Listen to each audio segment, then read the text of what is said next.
All right, so I realized that people really don't want to watch an hour-long video on YouTube, so I figured I'd make a few short videos about compliance and running legal. This video, I want to talk about hours of service. No, you cannot just drive whenever you feel like it. Be nice to work that way, but sadly, it's not.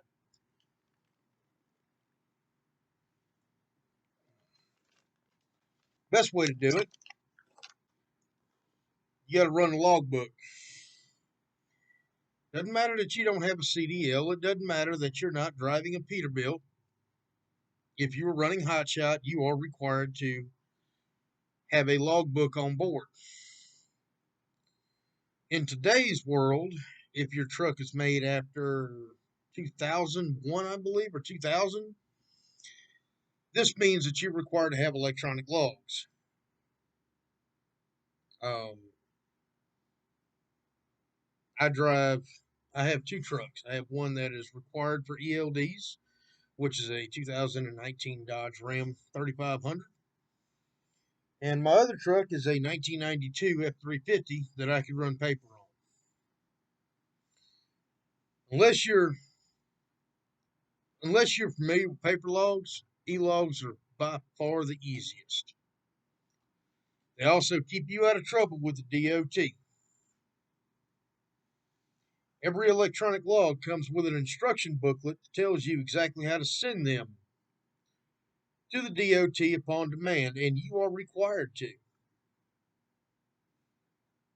Uh, they also provide you with a way to make sure that the DOT is aware that you have e-logs by labeling on the truck, if you choose to do that. So you like stickers on your truck, some do, some don't. That sticker, I don't mind because it lets the DOT know that I'm running legal. I've got nothing to hide. I'm running legal. It's electronic. Electronic logs automatically log the second you start driving. They'll tell you when you stopped. They'll tell you where you're at. You may have to put your comments in there, like if you pull into a truck stop to do fueling, which is an on-duty thing. And we'll get to more on duty and off duty later on. They'll let you know, you log when you stop, you log when you do a pre-trip, you log when you drive.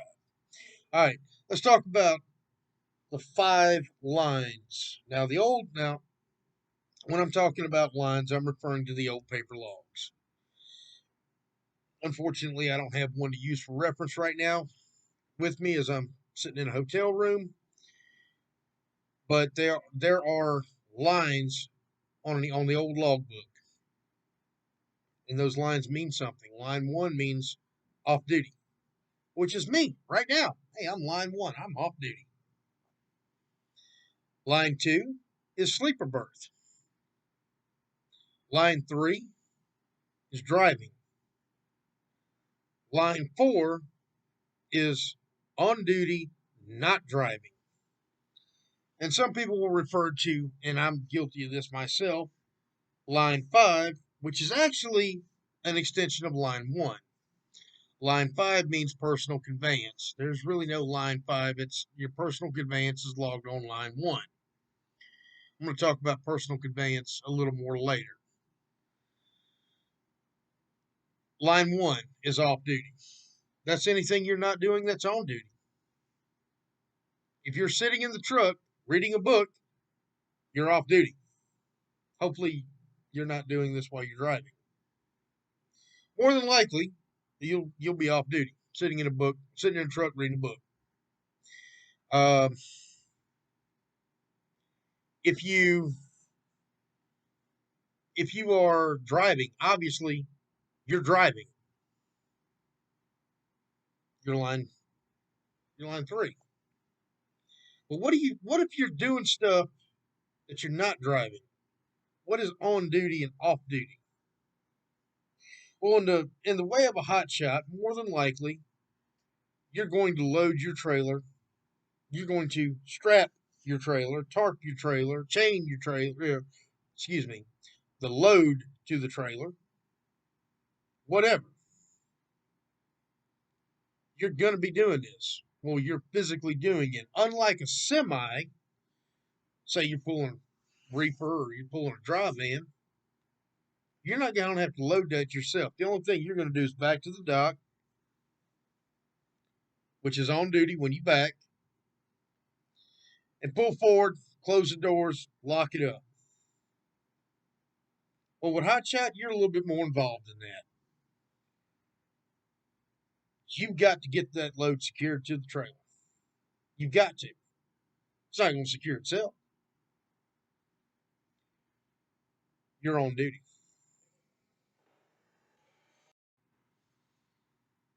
So if you're tarping and strapping and all that, you're doing this on duty. You will log it on line 4, which is on duty, not driving. What about if you're getting fuel? Well, if you're getting fuel, you're on duty, not driving. If you are doing your pre-trip in the morning, and I'm going to do a whole nother video on pre-trip, I guarantee I may actually set the camera up and record me doing my own pre-trip.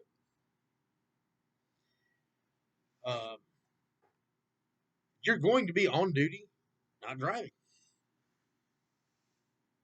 And that time goes against, and this is where this comes into play.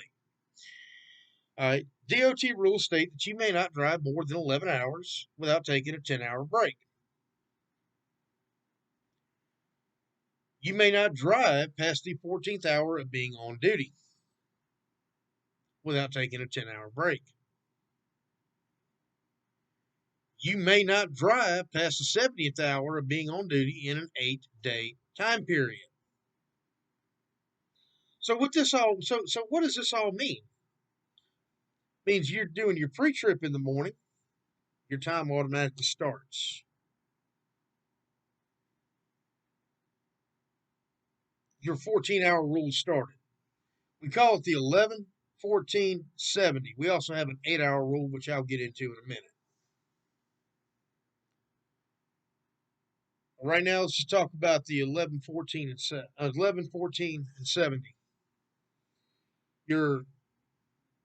When you start that clock, okay, it's Monday. It's your first load. It's your first day. You wake up, you stretch out, you go out to the truck, and, you start your clock. You're coming off a fresh weekend of being at the house. You fixing to leave. What you're going to do is you're going to start that truck, check everything, pop your hood, check everything, go through all that, check your tires, check your lights, check your brakes, check your trailer, make sure it's secured. You do a proper pre-trip, it should take you about 15 minutes.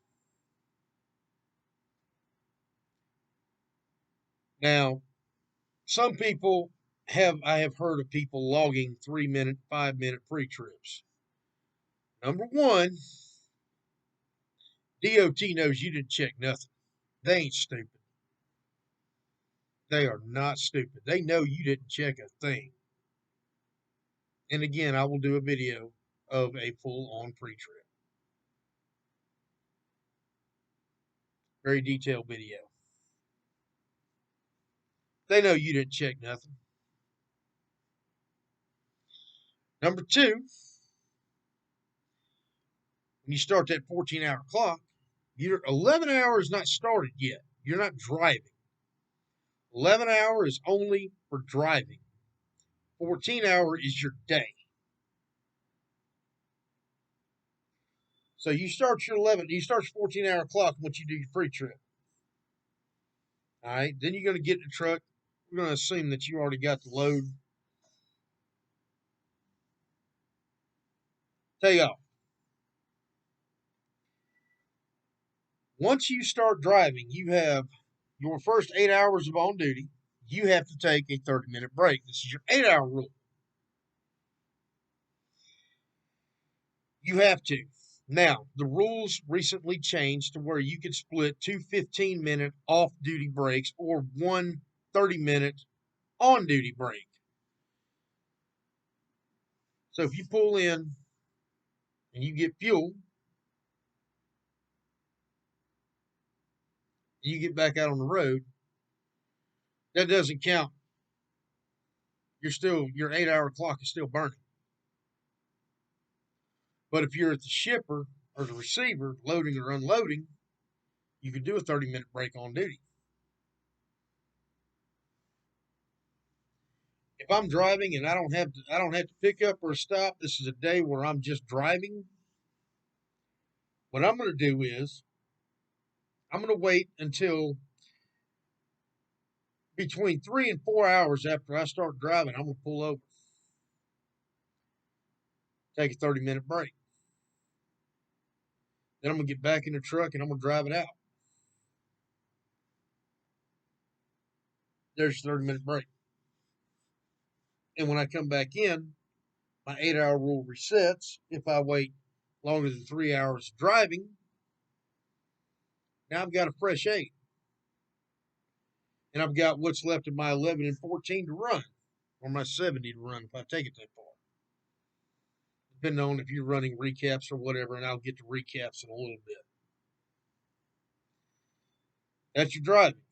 That covers your own duty and your driving. You may not drive after you. I don't care if you've spent all day at the shipper, and you may have drove 5 of your 11 hours today because it's just been one of those days. When you get to your 14th hour day, 14th hour on the clock, you may not drive. You have to shut it down.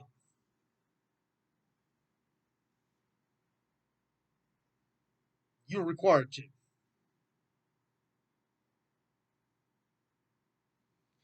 Now, 70-hour rule works the same way the 14-hour rule does, except for it's 70 hours in an 8-day time period. You may work more than 70 hours. You may not drive past your 70th hour being on duty. Now, let's just say you run out. There is a fail safe to reset it. That means 34 hours continuously on line 1.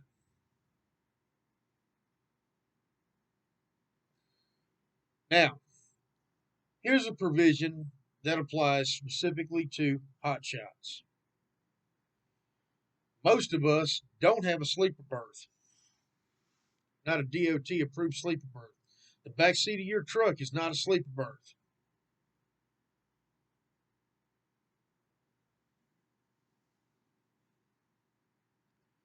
The back seat of your truck is the back seat of your truck. That may be where you sleep. That's where I sleep. But it is not a DOT approved sleeper berth. You will not log sleeper berth while you are in the back seat of your truck sleeping. And I know you just went, huh? Yes. That is the letter of the law. You log it off duty. You don't log it in the sleeper berth. Now, if you go to Cowtown or one of these other places, let's see what other sleeper companies out there. All right, looking up here, you got Cowtown, you got Woodhouse.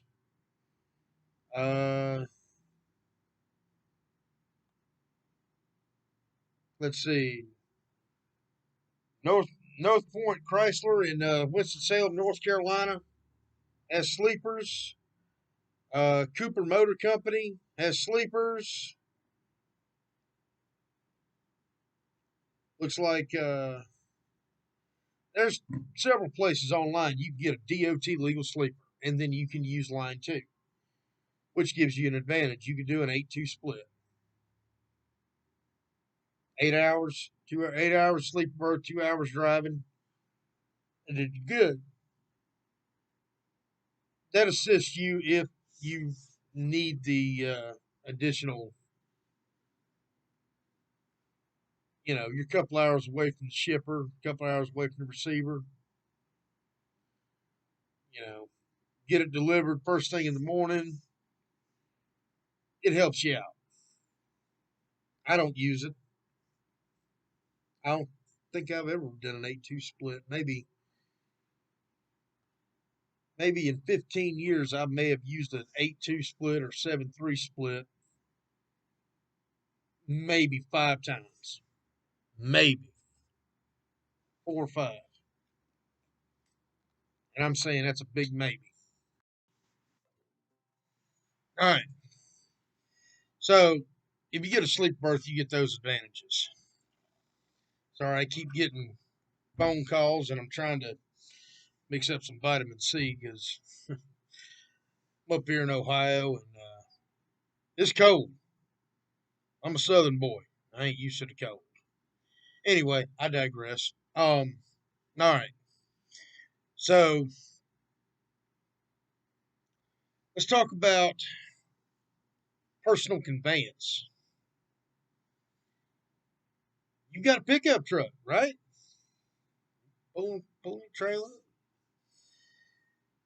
Man, I just got to get to the shipper. I just got to get to the receiver, man. Why don't I just do off-duty driving or personal conveyance? Can I do that? Let's think about this for a minute. No, absolutely not. You may not. Why can't you do personal conveyance? Real simple. If you are under a load, you can't log personal conveyance. You're not personally conveying anything. You're commercially conveying, right? You're getting paid to move it. That's not personal conveyance. That's you getting paid. That's interstate commerce. So guess what? You're line 3. You're driving. Now, you're not under a load. You're at the truck stop. You're in 34. You're on the road. You just want to go see a movie. Okay? You want to go to the grocery store, whatever. The proper way to do personal conveyance in that case is to disconnect your trailer. Obviously, if you're going to do this, what I'm fixing to say, a pro tip would be if you're at a truck stop and you disconnect your trailer, go in there and let them know and see if it's okay with them. I'm going into the Flying J and I'm gonna walk up to the counter and I'm gonna say, "Hey, I'm gonna leave my trailer here for the day and I'm just gonna go bobtail. You know, I'm driving a hot shot. I've got that 48-foot gooseneck sitting over there. It's out of the way. I'm not in a reserve spot. I'm just gonna leave it there. Is it okay if I do that just for a few hours?" I've never had them tell me no. The only time I've ever had somebody tell me no is when I was in a reserved parking spot. But by that time, several unreserved parking spots were open. So I simply moved the trailer and then I was in a regular spot. And then I said, "Okay, I'm out of the reserved spot now. Can I go ahead and go?" And they said, "Absolutely. You go right on ahead. Don't leave it for a week and come back." Number one, it's not smart to lose a trailer. Number two, they don't like that. You know, we're kind of at the mercy of truck stops. There's not a whole lot of places you can just park a truck. And you go to Walmart or Sam's Club or whatever, wherever you want to go, but you log it on personal conveyance.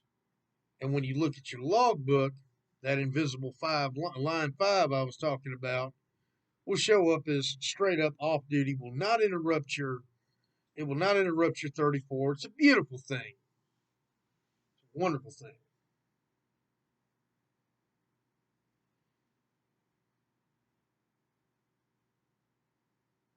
Now, again, be careful. A lot of people don't like you using personal conveyance. A lot of companies have restricted it. Talk with your carrier and see what they require. If you're a lease operator, you still got to go by a carrier's rules on that. See what they require. Something to think about.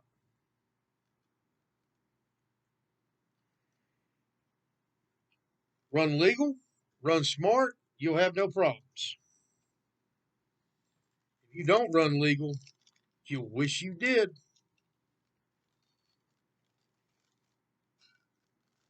Let's be professional.